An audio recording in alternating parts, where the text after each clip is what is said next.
minutes after 11 o'clock. That's why I couldn't hear myself out there. 5 minutes after 11 o'clock. Nice looking Thursday. Thank you for tuning in. This is the portion of the show where we get to learn something about our medical providers in Ocala and Marion County. Brittany Marthaler has been bringing us some great guests for quite a while now from Ocala Health. She's the communication manager over there and happens to be really pretty. She's sitting in here right now. and she sent me an article. She sent it to Robin, actually, and then Robin gave it to me. From the Star Banner that said that the county, Marion County, has a deficit of 40 primary care doctors. And now we're going to learn how we get some new ones and how we educate people to become doctors. Dr. Jeff Jordan has been invited by Brittany to come into the studio with us today.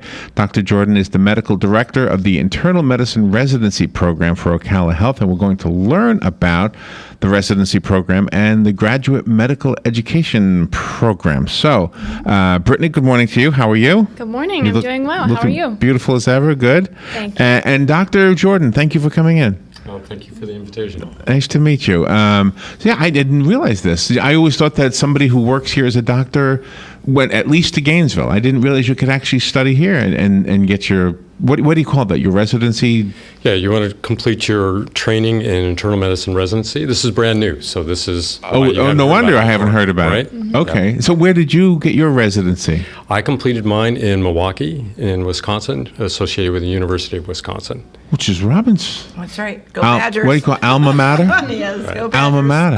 Yeah. Oh, awesome. So she says a whole nother. Do you say a whole nother? Sometimes. Yeah. A whole nother. Yes. Do you say a whole nother?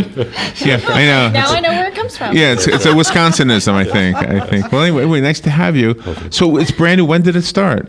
Well, actually, our first class will be here in July. And did you start? Are you the guy to thank for this? I'm a very small piece of the people to thank for this. This is a very involved process. It starts way back with an institutional accreditation, so we have to make sure the site's a great place to train, and then as well as the curricular kind of piece of it, which is my piece of it. So I've always wondered about how doctors learn to actually have their hands on with another human being. Is that what a residency is about? Is actually hands on? Yeah, it's very much so. It's really designed as an apprenticeship, kind of starting as a novice and then getting you to a point for independent practice. And you work with experienced clinicians as part of that training. Oh, really? And the things we see, like in the movies, where there's an audience sitting above an operating room, does that happens in some places? Not here. Yeah, not so much. Wow. But does that? Do you actually learn from that? It looks like it'd be too far away to. There is some learning in terms of the didactic piece of it. Yeah, it's different. You're not on hands-on. And the hands-on would be one way to, I guess, get over initial nervousness. I couldn't imagine what it would be like to open somebody up and knowing that their life is in your hands. Probably wouldn't want me doing that because I'm not a surgeon. So I would fully agree with you with that. Yeah, oh, wow. Or even getting a diagnosis wrong. I would be afraid. I'd be looking at the numbers and misinterpreting them and. Well, so some of this training starts in medical school. I get some of that foundation laid. They get used to looking at that. And then the rest is more specializing in an area of interest. For us, it's taking care of adults. That's what we do. How many years of medical school does the student go before they can go into your residency program? 4 years. Oh, okay. Right. Okay, and then how long are they in the program? For internal medicine, it's 3 additional years on top of that. We're just focusing on adult care. Oh, that's wonderful. And then do they also have classes elsewhere that they go to after they have their first 4 years and then they come to you for their residency? Part of residency is both patient care, direct patient care, supervised with the attending physicians, but it's also the curricular work, the classroom work, continuing to be updated on what the latest treatments are, best medicines. That's it. That's a big part of it. So technically you could graduate medical school and never become a doctor. I mean, if you can't complete the rest of it, that's... Yes, that's very true. Oh, but I'm guessing most do. I mean, if you get through that first part. Between the amount of time you've put in, you're pretty sure that this is what you want to do. And the other piece, the other driver is the large amount of debt that you have getting out of medical school, and there's probably no other way to pay for it. So what is That's your next national natural progression. Yeah. Residency. So what is the difference between the residency program and the other one we mentioned, the graduate medical education? What is that? Well, that actually is. So graduate medical education is a term that we use. So undergraduate is the medical school part, graduate, so you graduated from medical school, and then whatever formal training you take and whatever specialty to lead to a license and credentialing. So whether it's our internal medicine residency or surgical residency, those are all part of graduate medical education. Oh, wow. Has there ever been a student that has wanted to go down one path of medicine and then you, as the observing doctor, thought that person might be better off suited to go into a different direction? That's a great question. Sometimes you wonder where people are going, but most of the time they discover that themselves. I think that's a big part of medical school. They're exposed to all the specialties. They get lots of opportunities to find out where their interests lie and then kind of take that Wow, path. yeah, that's a good question. It is an interesting human question because it is weird that we, especially in an era like compared to years ago when there weren't as many specialties. So now we can pick. There's more forks in the road, so to speak. Definitely.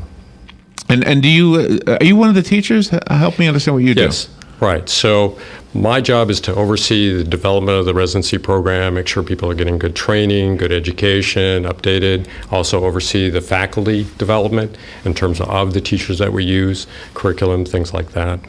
And then I also, because it's an apprenticeship, I also see patients as well. So I'm a supervising physician, and so that's a critical part of what we do every day. They need to see how we interact with patients. You talked about being nervous of being around patients in Right. labs, and sometimes things, people can get critically ill. How do you cope with that, those skills? So we're always there to help them develop all those skills along. So I see patients, but I mean, primarily because I enjoy seeing patients. I enjoy patient care. That's what's kept me in this career for so long. But I also help them develop those skills and feel much more confident and competent in what they do. So when somebody's in the hospital, is it possible that a student of yours would be actually going to that patient's room and as an assignment, so to speak, but at the same time servicing the patient?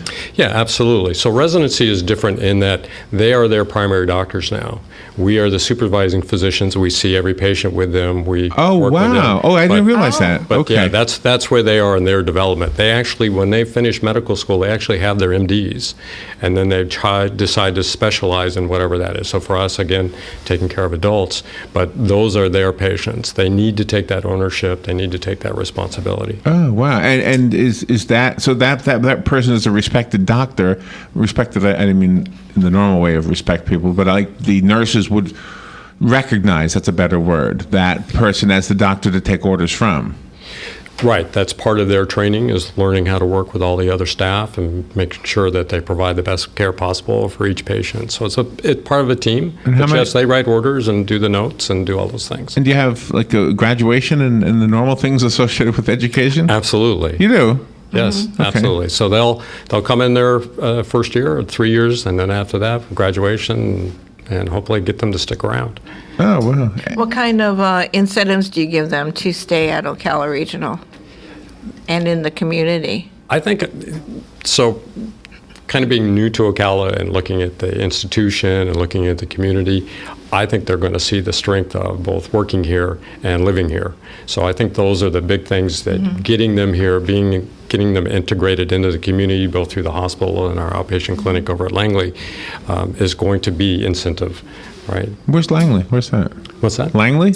It's in the, I'm trying to think of the street, but it's still in What's it? I city mean, it's in proper, kind right? of the southwest part of Oh, really? the county, over in the shores. And area. what is done there?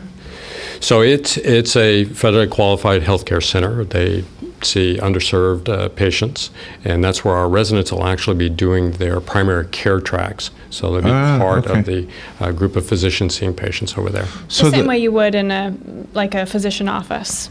That kind of an interaction with patient and physician. Right. So the fact that we have this program now is because we had a shortage, or would this have happened? Will this stay around once that shortage the gap is filled? Well, I think in the long view, so if you step back and you look at nationally there's a shortage, so it's not just here. We don't have enough physicians. I think HCA made a very conscious decision to be, because they are so large, be part of the solution. So they have made decisions about developing graduate medical education as part of their mission to provide better care. And Brittany, part of your job, is it to get the medical students aware of the graduate medical education program and the residency program here? Well, they actually, the residents will work with their dean's office at their respective schools. But I have been working with the teams on, making sure that the website is up to date, and will continue to, as the residents come on campus, to get them involved and engaged in the community, as well as and the community outreach projects that we talk about. They'll be active, members of our organization. So just bringing them along with us. Oh, wow. Yeah, absolutely. This is very, very high-level incorporating it education. into- I mean, this is really the top of education. Yes. This is what you worked all your education years for, right? Well, the last part, I guess, of the educational process. But you never really stop as a doctor, No. right? Aren't you No, always continually learning? All right, we need to take a little break, and then we'll be back. If you have a question, by the way, the phone lines are open. The number is 622-9622, and Dr. Jordan did say, right, that you would be okay with phone calls? Sure. Right? So if you want to call 622-9622, we'll take a break and be right back. The weather is brought to you by myfwc.com. Safe boating is no accident. We'll start out with periods of rain this morning, then clouds will break for some sun this afternoon as it becomes windy and somewhat cooler. Highs will range from the low 60s in the northernmost part of the zone to 71 in the southernmost part. And mainly clear, breezy, and colder tonight with lows ranging from 38 in a few inland spots to 52 along the coast. Tomorrow, mostly sunny, breezy, and cool with a high between 62 and 66. From the Florida Weather Center, I'm meteorologist Joe Lundberg. Hi, this is JP from Penn Flooring here in Ocala. I would like to invite you to come in and visit our spacious showroom where we have solutions for every style and budget. From wall-to-wall carpet to hardwood floors and tiles, we have an unsurpassed selection of flooring. At Penn Flooring, we've provided quality customer service with a family touch for over 25 years. Visit our website at pennflooring.com or come by our showroom, 1201 Southwest 17th Street, just over the bridge. Penn Flooring, quality customer service with a family touch. Hey, Matt, I know Sunrise Automotive does auto stuff, but I need some tires for my truck. Can you recommend someone? Yes, I can. We do that. No, I mean, I need them installed and balanced and all that. Yep, we do that. Well, my son needed his windows tinted. Yep, we do that. I need my too. seat replaced. Yep, we do that too. I need a new roof line, and a new spoiler, and a new Yep, trunk. we can even do that too. Okay, I get it. I suppose you can also do a radio show too, huh? Well, as a matter of fact, join me every Monday at 10 for auto repair with personal care here on The Source. Of course you do. Stay with us and sleep better at the Sleep Inn and Suites of Ocala Bellevue, located next door to Don Garlett's Museum and a few minutes from Florida Horse Park. Our award-winning, newly refreshed Sleep Inn and Suites offers comfy, clean rooms, free fast Wi-Fi, and service with a smile. Start your day with a deluxe hot breakfast and unwind in our heated outdoor pool. Our convenient 24-hour fitness and business centers allow you to stay on track whether you're here to play or to work. That's Sleep Inn and Suites, Ocala Bellevue. Proud sponsor of College of Central Florida basketball. 18 minutes after 11 o'clock, Dr. Jeff Jordan is here with Brittany Marthaler, and both from Ocala Health, and we're talking about the graduate medical education and the residency programs over at Ocala Health, and we have a phone call, so let's take that phone call. Thank you for calling and for hanging in there. Good morning. You're on the air now with Dr. Jordan. Good morning, sir. I'd like to know what the difference between a nurse practitioner and a physician's assistant is, and I'll ring off and listen to the answer. Okay. So a little different training paths for both of them. The physician's assistant actually is a 2-year program. They are introduced to the foundation of medicine, go through various different elective rotations in some of the different subspecialties, and then assigned to a physician and work under a physician's guidance from there. Nurse practitioner takes a little different path. They go through nursing school, they do their clinical work there, and then apply to take additional training as a practitioner, and they can go on, they can develop part of their own practice, work in a group, write prescriptions, so they have a little bigger, probably clinical exposure than a PA just coming out of practice. I hope that answered your question. Okay. We do have another caller calling in. Good morning. Thank you for calling. You're on the air with Dr. Jordan. Just a minute. I have to close the radio. Okay. She's going to lower the radio. Yeah. Still there? Just right back. I didn't know I was There we going to go. go that fast. There we go. Go ahead. Yeah, and I'd like to know, were you representing a hospital? Say it again. Are you part of the hospital? The hospital, yes. Yes, absolutely. Are you part of West Marion? Well, actually, we share West Marion and the Ocala Regional Hospital, so we're part of both of them. Well, they were a disaster to me. Very, very bad. I went. Well, that you have to bring that up with somebody else. I just thought I would mention that. I had a problem, obviously, with them, but that's not what we're talking about. When you are studying to further your medical education, do you, like if somebody comes in the emergency room with something, or there's a case that is rare, does everybody get a chance to be part of that guy or that lady who's got the rare thing so you can learn that? Yes, that absolutely. Being exposed to, the very common things to the very rare things is definitely an important part of your practice, an important part of your learning. Absolutely. There was a news story that Larry had the other day about some physicians speaking to their patients over the internet with Skype. What do you think about that, and do you think that's a good direction to go? I think there's definitely a spot for that. There are certain things that we can do to help expand the number of physicians available to patients, because there is a national shortage.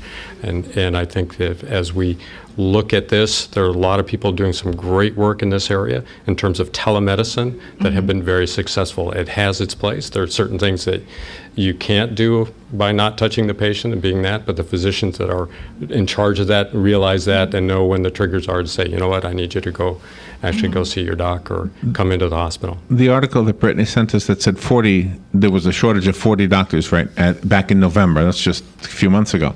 How many students are lined up to fill in that gap? Do we have 20 of them or all 40 of them? Or? Well, our initial class will be 10. We'll add 10 each year, so we'll total 30 residents. Mm-hmm. So right now you have 30? We'll have 30 in 3 years. Oh, you will? Okay. Yeah, okay. We add 10 each year. And what do, if there happens to be somebody listening who would be interested in being part of this program, could they come from anywhere in the country? Absolutely. Really? Anywhere in the world. In the world? Yep. Okay. And what do they need to provide? Same thing. Medical school, they need to have graduated. There are certain steps that they need to make sure that they have met all the criteria to meet those credentialing issues and then apply. Can I ask a question that everybody probably knows but me? What does internal medicine actually mean? So it is focused on caring for adults. So everything... Oh, internal means adult? Mm-hmm. Oh. Right. I'm an internal man. Yes, you are. I don't think internally all the time, but I am internal. Yeah. So there's internal medicine, and what is the opposite of that? External? Well, right. I want that job. There are all types of different specialties. So family practice, which is a residency program that will be starting with us as well, takes care of from babies to grandpas, right? So everything in between. And heart doctors, you name it, there's a specialty training for it. Okay, and I think we have another phone call. Good morning, you're on the air. Yeah, I'm the same person. Yeah, but you have an issue that you need to speak to the hospital about. I'm just not trying to be rude, but if she'll call back at the end of the show, I will get her contact information and we'll reach back out. Okay, that's a great idea. If you call Brittany after the show, ma'am, then she'll talk to you after the show, okay? Are you in Ocala? Yeah. Yes. Yeah, just call just call the same number after we're done, and then Brittany will talk to you, okay? My phone number is 687-2077. No, you want to call this number, right? 622-9622, but you got to wait about 6 or 7 minutes, okay? Okay, thank you. Thank you. What time the program During is the over? break, Brittany, you said you wanted to go over a day in the life. Yeah, Dr. Jordan, if you could just describe that resident comes in. Oh, yeah, does what's their that day look like? What time do they get there? They usually start pretty early. So what they need to do is come in, especially when they're in the hospital, come in, see the patient, see how they've done overnight, see if there's been any changes. They get ready for what we call rounds. That's with their supervising physician, the rest of the team, and they walk around bedside, meet the patients, work with the faculty, review the labs, x-rays, whatever else they need to do. And then there's start to having some didactic sessions. They sit down for cases, so they'll present interesting cases, learn about management, learn about new medications, things like that. Towards the end of the day, they're trying to get their work done, get all their notes in, sit down, do a little reading, and then it starts all over again. Wow, I don't know how you do it. I mean, you provide such a wonderful service. I would fall in love with people. I would have a hard time when people died, when people, you know what I mean? It would be hard for me. I'm guessing it's true for everybody, right? All right, we have another phone call. Good morning. Thank you for calling. You're on the air with Dr. Jordan. This is about a prescription. I went to the doctor last week, and when he finished up, the girl gave him a prescription, and he grabbed it, and he said, "No, you're going to have a new pharmacy. We're going to send it to Chicago." And I said, "Well, I deal out there on Highway 27, and it's on my way home." And he said, "Well, we'll take care of this, and this will be mailed to your house." And I just don't understand that, sending my prescription up, and I still haven't got it, and it's been over a week. You know what? Again, and not to be rude, Bruce, but if you could call like after this, Brittany, we got your hands full today. Oh, that wouldn't be something you would. If it's not one of our physicians, I don't know. Okay. If I would be able to help. Okay, all right. Yeah. But if you call after the show, maybe you could give them the. You know what you could do right now? What is the nurse line? Because that's a great way to get information. Sure. Our consultant nurse line is a free service. It's 800-530-1188, and you'll be connected with our organization. They can give you information on our community events and seminars, as well as give you referrals to internal medicine physicians, primary care physicians, as well as different specialties. And you know, the way I perceive this interview, sometimes interviews are for the general public, for me and Robin and everybody else. In this case, I mean, there might be a few people who want to be in a residence program, but I think the news for us is that there is such a program, and that means there will be more doctors, and that's the big story here, is how I see it for most of us. Right. You know, absolutely. How do you prepare the next generation of doctors to help with their emotional needs so they can relate to the families, whatever they're going through, but yet keep that sort of separate so they have a normal life?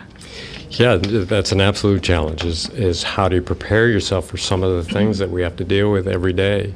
And part of that is just working in a team and being in an environment that you can discuss it and work through it. Working, again, with experienced clinicians. We've all been through this. We've had those tough cases that have really been hard to deal with emotionally, just because you have that closeness with your patients.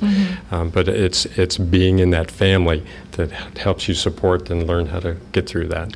On the superficial level, which is where I like to live, is having a residency program a thing of prestige? It seems like it is. A hospital, we have a residency program. That sounds like a good thing. Well, it is. I think when you look at the national data, you look at patient outcomes, places that have teaching hospitals have better patient outcomes. So there's that. There's your docs teach docs. I think that's an important role to recognize, that they're coming. It brings that level of expertise and experience and dedication to making sure that next generation of docs is ready to go. Not so superficial after all, is it? No, it's a really good thing. It's a really good thing. Okay, I know we're almost out of time, but I don't want to run out of time before we give the information. Do you want to give out some contact information for yourself or for the program? Yeah, I want to give out the website for the residency, the GME program. It's ocalahealthsystem.com/residency. Or you can just go to our website, ocalahealthsystem.com, and use the search bar from there. You can also find a physician on our website or use our consultant nurse line at 800-530-1188. Okay, excellent. Brittany, as always, you bring us some wonderful guests. Thank you for doing that. Thank you for having us. We have a better understanding of what we have in our own community because of what you do. And Doctor, thank you for what you're doing. Yeah. How recently did you move here? I've been with the program about a year now. 1 year. Do you like it here? Oh, yeah, a great place. What's your favorite part? Do you go fishing? What do you do? Well, no, it's kind of the coast. I've got the kids, and they like the non-wave beach to wave beach, so we have a tendency to do so. The coast of Florida or the coast of the U.S.? Florida. Oh, the coast of Florida. Yeah. Well, that makes it easier. Yeah. Really Yeah. nice. It's a nice little narrow state. Yeah. Yeah. Yeah, you can see sunset and sunrise on the same day. Yeah, right? Yeah, you can. Well, thank you for what you're doing, and Brittany, again, thank you for what you always do. Thank you. And you're always welcome back. All right, great. And for the woman and the man who called, if you wouldn't mind calling back right now, 622-9622, Brittany will be here to answer your questions. We will be right back. Fox News Radio, I'm Karen McHugh. Jordan strikes back at ISIS with new airstrikes in retaliation for the burning death of their pilot. Word from Associated Press and the Information Ministry here that there had been airstrikes. We do not know, and it was specifically omitted from that information, where those airstrikes were carried out. We have no information to suggest that they were devastating against anyone, and we don't even know if they hit any specific or important targets. Fox's Shepard Smith and Amman. The fight against ISIS worked its way into President Obama's remarks at this morning's National Prayer Breakfast in Washington. But we also see faith being twisted and distorted, used as a wedge, or worse, sometimes used as a weapon. While avoiding the radical Islamist label, the president did call ISIS a brutal, vicious death cult. There's been a major hack attack on the health insurer Anthem. Upwards of 80 million may have had their personal information